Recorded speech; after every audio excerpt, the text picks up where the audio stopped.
Blog Talk Radio.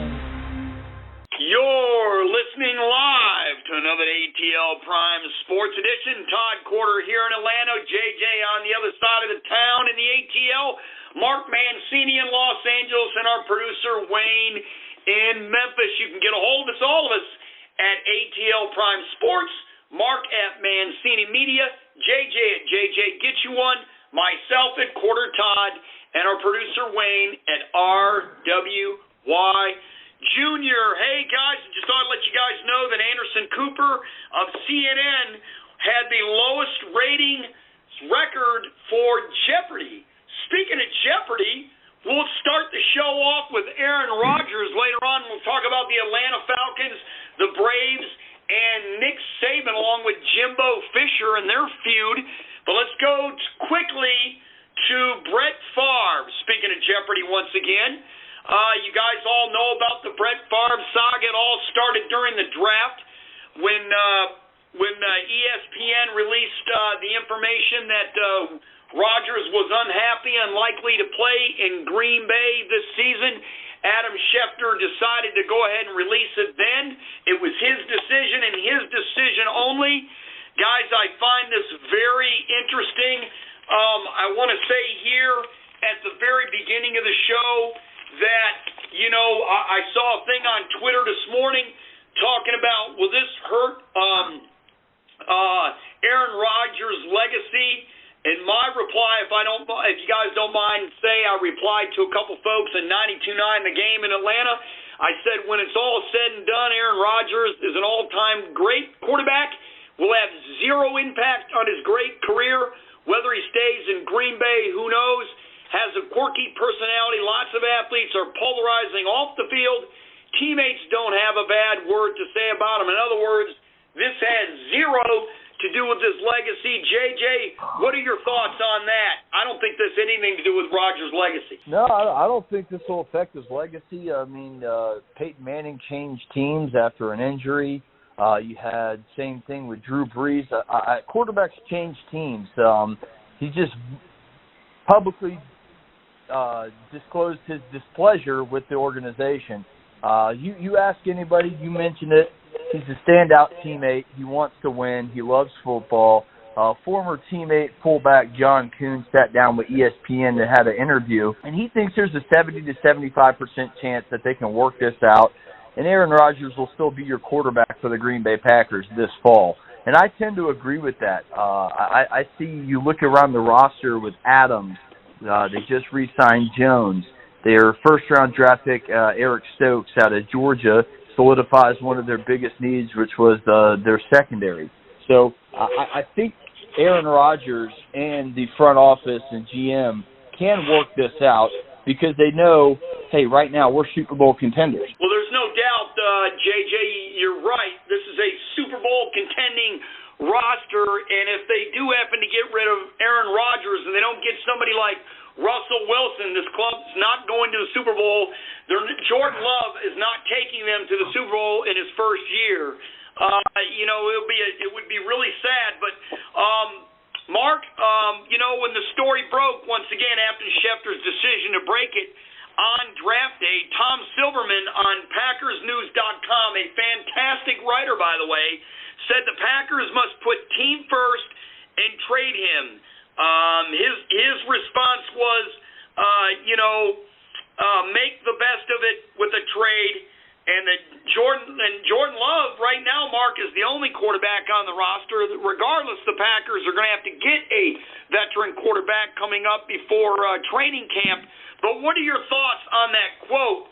I didn't agree with it respectfully. What about you? Well, I might be giving away my age, but I didn't hear these problems in the Packers were being led by the Magic Man or, Dickey. Now we've, seen it with Favre. We've seen it with Rodgers. And, rumor has it, and I think he's going there, is going to be Denver. And then Bridgewater would come because Love is not ready yet. So that's where it goes. First, team first, whatever. I just think this thing has been a bitter feud since they drafted Love. And, it was us against the world mentality or me against the world mentality that the lone wolf that Aaron Rodgers has been going back and forth. Hell, I didn't even know the guy was engaged. I thought the last time I checked, and it doesn't seem that long ago, that he was dating Danica Patrick. Now you find out he's going out with another actress. He's trying to get himself out here to Los Angeles. Unfortunately, it's going to come up short. He'll end up in Denver. Well, that's the popular take. In terms of putting the team first, to me, when Tom said it, the Packers are putting the team first if they keep Aaron Rodgers, because once again, unless they get a good quarterback in return for Aaron Rodgers, this team's not going to the Super Bowl. You've got to work it out. The GM and the club need to come together, and the president, Aaron Rodgers, sit down, work this out. It's a Super Bowl roster, and this is a Super Bowl-ready team, and the only way they're doing this with Aaron Rodgers. Wayne, I have a quote here from Brett Favre. It's going to be interesting what takes place between now and the start of camp. But right now, I'm not very optimistic. I'd like to see him win a Super Bowl in Green Bay, but the thing is, life's too short. I want him to be happy. Wayne, my thoughts are, hell, he should be happy. He's got a Super Bowl roster. Yes, they could use another weapon on offense, especially on the perimeter or the slot at wide receiver, but this is a very good offensive line. They had a bad break. What happened to the left guard last year in the NFC Championship game when he had to miss it against Tampa Bay? But, Wayne, this is a very good football team. The part that kills me the most is, but the thing is, life's too short. I want him to be happy. Hell, he should be happy, correct? Well, yeah, of course he should be happy, but I'm looking at this from a marketing perspective, and the reason we're not talking about the Dallas Cowboys is because we're talking about Green Bay. The reason we're not talking about the Pittsburgh Steelers is because we're talking about Green Bay. We're not talking about Kansas City because we're talking about Green Bay. Green Bay has focused all the attention on them by having this out there, and I think they made the decision to keep Aaron Rodgers about 10 days ago. Well, that's an interesting take. All the attention comes to the Packers, and it stays away from the big-name teams that you mentioned.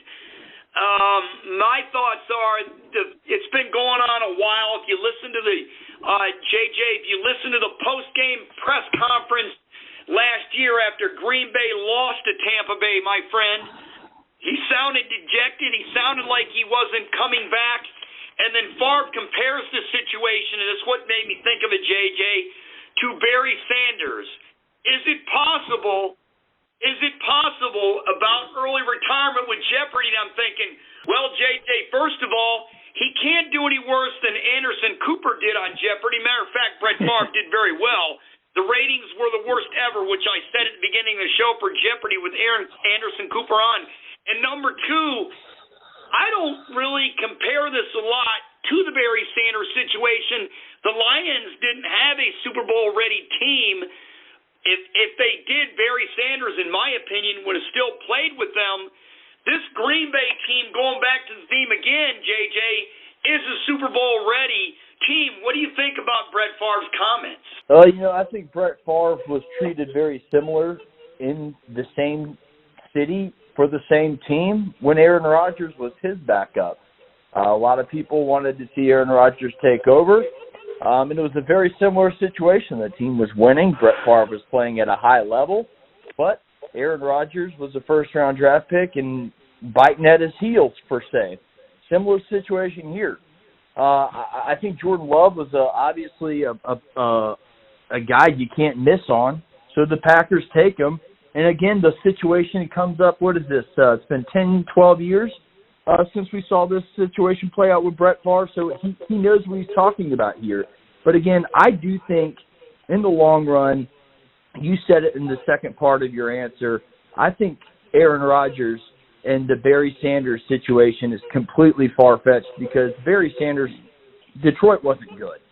He was getting beat up. He was the highlight of that city. He was the Detroit Lions. Aaron Rodgers is the Green Bay Packers, but they're winning. They just played in the NFC title. So there's no comparison there. But I do think there is a comparison between the Brett Favre and Aaron Rodgers situation, and that's what Brett Favre is speaking on. And I'll reiterate, I think Aaron Rodgers is going to be the quarterback for the Packers in the fall. And I did like Wayne's take about the publicity. No publicity is bad publicity. When your team's getting talked about, your team's getting talked about. So I think Aaron Rodgers is the quarterback for at least this fall in Green Bay. Well, I tell you what, even if he wants to do Jeopardy, guys, he can still play football and do Jeopardy in the off-season, tape the shows. They can work around his schedule. And the bottom line is 3 of us think he's coming back. 1 of us do not. We'll see which one's right. Let's move on to our second topic. And this one, guys, is an absolute doozy. It is right up all of our alleys. We all love college football. And I mean, this to me is a fantastic story. Jimbo Fisher's comments saying they're going to beat Nick Saban and kick Bama's butt. And then you have Nick Saban's response when the reporter asked him, was that in golf? And he had a smirk. And then he was thinking, Jimbo and I used to be in a noon basketball league together. We're no longer partners. But he went on, did Saban to Fisher's reply, saying, however, we are very respectful to each other. They're very respectful to each other's program. Fisher said it tongue-in-cheek when he said the comments that he's respectful of Nick and Bama, and then Nick Saban turned around and did the same thing. So, guys, I'll go with you, Mark, first. It looks like that Jimbo Fisher was having fun with Nick Saban, and then Nick Saban was sort of having fun with Jimbo Fisher, and he had the smirk on his face thinking, you're going to beat us? Maybe you'll beat me in golf, but there's no way in hell you're beating me in Alabama. You might get us one someday, but someday's not now. Well, I'll tell you one thing. Jimbo, it must be selling some newspapers out there or whatever, because open mouth, insert foot. Well, that's almost like, when the Patriots are winning division titles, Miami, the Jets and Bills are stepping up to the plate. Well, we're going to dethrone these guys. Hard to dethrone somebody when you haven't made a dent in anything. Alabama's won 7 titles over there. Come on, man. Saban's a king there. How are you going to take this guy out? Got to shut your mouth, play the game, let the chips lie where they may. This guy's the bar. Alabama football is the bar, just like the New England Patriots are the bar. Everybody's chasing the bar. Good luck with that. Well, Wayne, Mark just said chasing the bar. You are chasing Alabama and Clemson. But I had a little different take than Mark did. I think it's a lot of a lot of fun, a lot of going back playfully at one another. Maybe some of it's serious. But, Jimbo Fisher's head coaching career is an excellent one. He has won a national championship. He's 9-4, 8-5, and 9-1 at Texas A&M. Was second in the West this season. I mean, this guy's had a great career at Florida State and A&M. What do you think of it, Wayne? I just think it's a lot of fun and a lot of jabbing back and forth for the most part. Yeah, well, as far as the 2 of them, I think it's all just in good fun and it's lighthearted and doesn't really mean too much. But it's interesting that you haven't heard anything from Ole Miss and Lane Kiffin, and that's because Lane Kiffin, when he was up there at Tennessee, he was actually opening his mouth and running it in a bold way, and he ended up looking like a goofball. So, I think if this were something serious, it would be more like that. But, I think this is all just lighthearted, and they're, just preparing for the upcoming season. You know what, JJ? In the SEC, it just means more. And when these guys get into it, we know that the media's all over it, and it's great fodder for them. But again, the bottom line is, I think these guys are ultimate competitors, and they'll straighten it out on the field. Yeah, they will. October 9th of this year, you'll see Alabama travel to College Station, and that'll be one of the premier games of the SEC weekend that week. I think it is just a little bit of hype for the season. It was at a Houston Touchdown Club setting where Jimbo was asked, hey, what do you think it's going to take to beat Bama? And he said a smart quote. He said, we're going to beat their ASS when we go down there. So, I think like you guys mentioned it, you both nailed it on the head. It's all in fun and games. When you're talking about each school, it's good for each program. It's good for the hype of the game. And they both respect each other very much so. Look, Nick Saban's got the last word so far. He's undefeated against his former assistants. Jimbo hasn't beaten him yet, so they're hyping up the match. I think that's about all this is. I think it's a little fun picking at him. And, again, it was at a Houston touchdown club. He was, and the way Saban responded was like, what, in golf? And it was just absolutely hysterical. So it's a funny moment in the quote talking season of college football, and it gets us talking, and that's what I love. I can't wait till the season kicks off. We're right around 120 days, folks.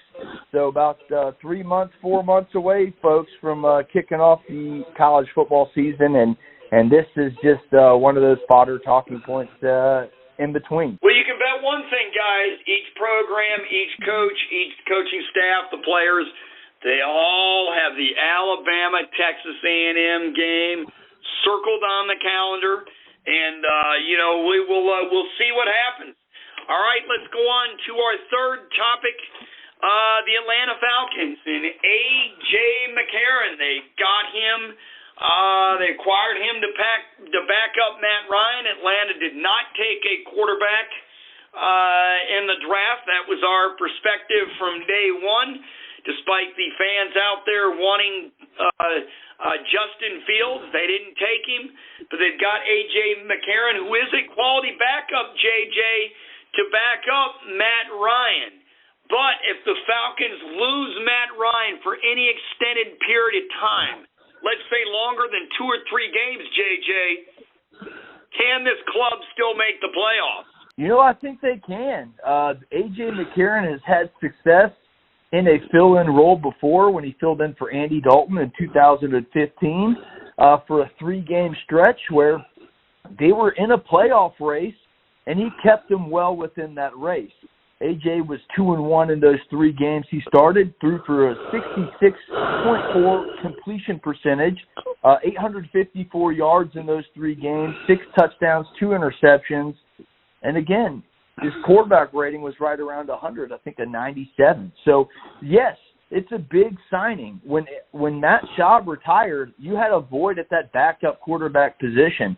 Matt Schaub played in a game last year, and Garnier beat the Seattle Seahawks by himself. Threw for a couple hundred yards there and looked really good. So A.J. McCarron will come in, serve as a backup. He's done it throughout his career. Done it for Deshaun Watson, Andy Dalton. I believe he backed up Carr there for a year in Oakland.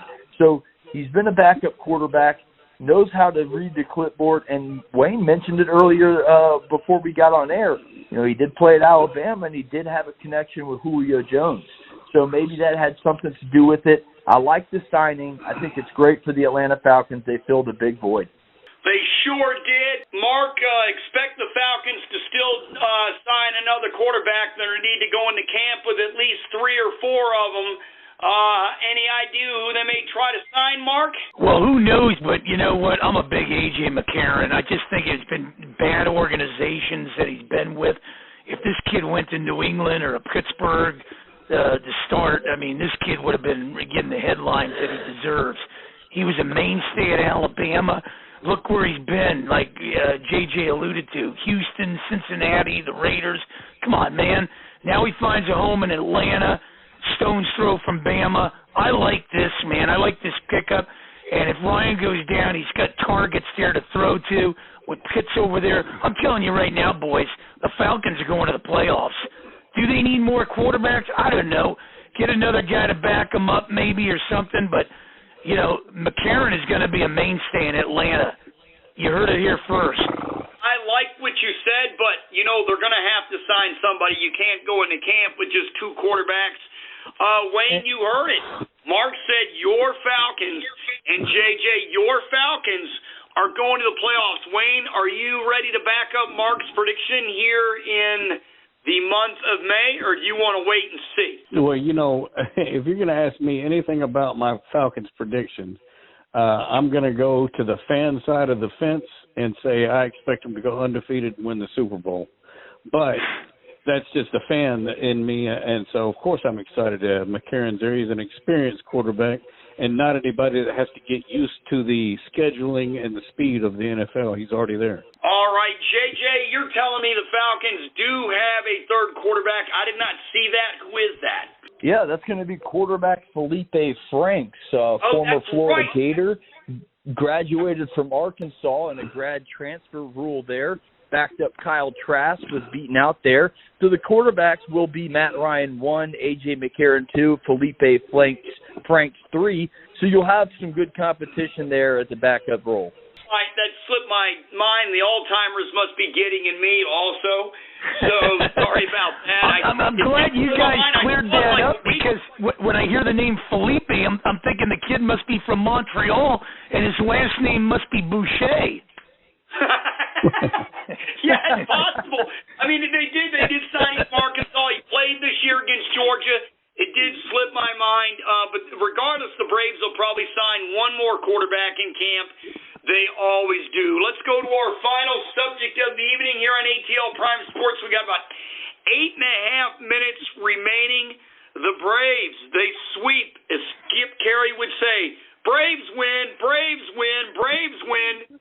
The Braves, they had a 3-game sweep of the Nats, and it was led by Smiley and Ozuna. And JJ, wow, what a great 3-game series. And now they have a big series with the first-place Philadelphia Phillies Friday, Saturday, and Sunday at Truist Park in 100% capacity, may I add. You're right about that. It is another big series. They needed these 3 wins. If you're a Braves fan, against the Nationals, who had been struggling, Juan Soto has only been playing in a pinch hit role. So the Braves should have taken advantage, and they did. The only thing that concerns me moving forward about this team, honestly, would be the health concern at catcher. With D'Arnaud on the 60-day IL, you're going to have William Contreras, brother of Wilson Contreras, up there in Chicago, the north side of Chicago, will be the everyday catcher, and then you'll have Jeff Mathis, who will combine for those catching duties. Mathis caught Smiley the other night and actually commanded his pitches pretty well. Hopefully that will be the answer to Smiley, because Smiley was another concern I had for this program. But guess what? He erased those concerns with a good start last night. Went 7+. Had trouble giving up the long ball. Gave up 8 long balls. 8 home runs, folks, in his last 3 starts. Didn't let one leave the yard last night. Also got his first win of the year last night. First since September of 2019. So a lot of first for Drew Smiley last night. That was another area of concern. And the last one, man, moving forward, this is a huge series for Freddie Freeman. He took an off day to get some mental reps last night. Hopefully the 1-for-26 slide that he's in can be broken this weekend against the Phillies and good friend Bryce Harper. And we'll see what happens. But the Braves are looking good. They're within a game and a half right now of those first-place Phillies, who they're playing this weekend at home. And, Todd, you mentioned it, 100% capacity. If you're a Braves fan, you better be chopping hard and screaming at your loudest capacity, because there's only one or two stadiums that's doing it. And do not wear the damn mask. You know what? Speaking of wearing something tired, you know what? The Braves yesterday, JJ, and I know you forgot this too. You're like me. You forget about things every once in a while, except you have no excuse. You're much younger than me. The Braves re-signed catcher Tyler Flowers yesterday to a minor league contract. He'll be on the taxi squad with AAA Gwinnett for now. As you know, the 12-year veteran spent 5 seasons with Atlanta and wasn't re-signed after the 2020 season, but he has assisted the team in this season. And Mark's favorite word, in analytics and game plans. I know, Mark Mancini, you just couldn't wait for me to finish that last sentence. But let's go back to the Braves and the Freddie Freeman. Mark, you were a big Cal Ripken fan. You hate that these players are taking the day off. Freddie took one off to try to get a reset. What are your thoughts on that? Well, I tell you, he's a busy man. I mean, you know, with the twins and everything there, you know, he needs a day off. And, you know, when he came up with Jason Hayward, and I thought those two were going to be the mainstays here. And if anybody was going to go, it was going to be Freeman, and they'd build around Hayward. They're building around Freeman, and, boy, what a mainstay there. And you see, you know, now, you know, kind of leading the young guns there. You had Markakis there that hung it up, so I like what he's doing. Yeah, you got to take a reset and, you know, take your time, get back in the lineup, get a refresher, and, you know, it's better than drinking a Monster drink and getting back on there. So it's nice to see, you know, the Braves are in the thick of this thing. The real head-scratcher in this division is, you know, you got the Mets over here firing a hitting coach, and, you know, after not even playing 40 games, and then the Phillies sweeping a Brewer team who had taken 3 out of 4 with the Dodgers. Crazy. I mean, you're only as good as your last game, I guess, these days. Well, you are as good as your last game, and the Braves have been very good now. They're on that 3-game winning streak, and we might as well stick with baseball. We have about less than 3 minutes to go in the show. We talked about we haven't really had a chance to talk about this. Albert Pujols was released, JJ, and he is no longer going to be with the Angels. What did you think of the timing of that, and do you think Albert Pujols will get picked up by another team? Boy, you know, this could be the end to a Hall of Fame career. I sure hope not. Pujols was really struggling at the plate. Didn't ever have a 300 season with the Angels like he had a consistent 300 season in St. Louis. I think the timing's great for both the Angels and Pujols because it does give him time to maybe possibly get signed with another team. But I don't know if that signing will happen. He has just been a complete shell of himself since he was in his MVP World Championship days in St. Louis. Hats off to a great career. First ballot Hall of Famer, one of the best players to ever play the game. The machine Albert Pujols, designated for assignment down there in Los Angeles. I hope someone signs him, guys, but I don't know. I just don't know. He was a very big liability at the plate towards the end of his career there. We'll see if somebody picks him up. I don't know. I don't know the answer to that question. Well, nobody, to be fair, knows the answer to that question. It's going to have to be a perfect circumstance. I don't think a team will pick up his option. I don't. I think he is retired and he has played his last game of baseball. Well, we're going to find out. That's for sure. No one knows for sure. It's going to have to be a perfect situation. Probably will not be a National League team since there is no DH. Maybe a team down the stretch will need a pitch hitter, someone to DH, or possibly play first base every couple of days. Mark, you mentioned we got a minute to go. Mention this very briefly. You mentioned the Cardinals. State very briefly and very quickly why it could be St. Louis. Well, he started with St. Louis, and I think that'll be a nice send-off, you know, getting picked up. The Cardinals really don't need him, but, you know, it'd be nice to put him on the roster till the end of the year, let him get his accolades like, you know, Mariano Rivera, Derek Jeter, and Big Papi did. So, yeah, I think it's going to be St. Louis.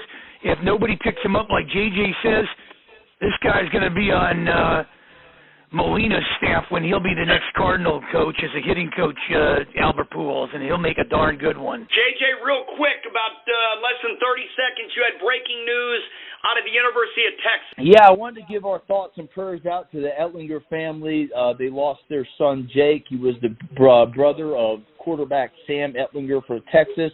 Just wanted to mention our thoughts and prayers. That's my final thought of the evening. Just a tough loss out there in Austin. It is a very tough, and our thoughts and prayers all go out to the Ehlinger family. That is the end of the show, everybody. Happy Mother's Day to all the moms out there. Hope you get spoiled rotten. Have a great weekend, everybody. Talk to you next week.